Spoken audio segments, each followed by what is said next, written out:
Isang barko ang lumubog sa Pasipiko at ang tanging nakaligtas lang ay isang lalaki, isang aso at isang babaeng kambing.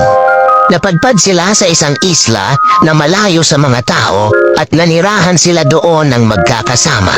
Makalipas ang ilang buwan ay sobrang sabik na sa laman ng lalaki.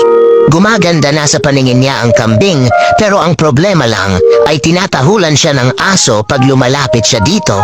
Galit siyang hinahabol ng aso palayo, kaya di niya magawa ang masamang balak niya sa kambing. Isang araw, may isang magandang babae ang napadpad sa isla. Wala itong malay kaya tinulungan niya ito at binihisan ng damit. Nang magkamalay na ito, ay pinakain niya ito ng pagkain, kaya grabe ang pasasalamat ng babae sa kanya. Salamat kuya sa tulong mo. Kung di dahil sa'yo, siguro na ako ngayon. Di ko alam kung paano ako makakapawi sa'yo.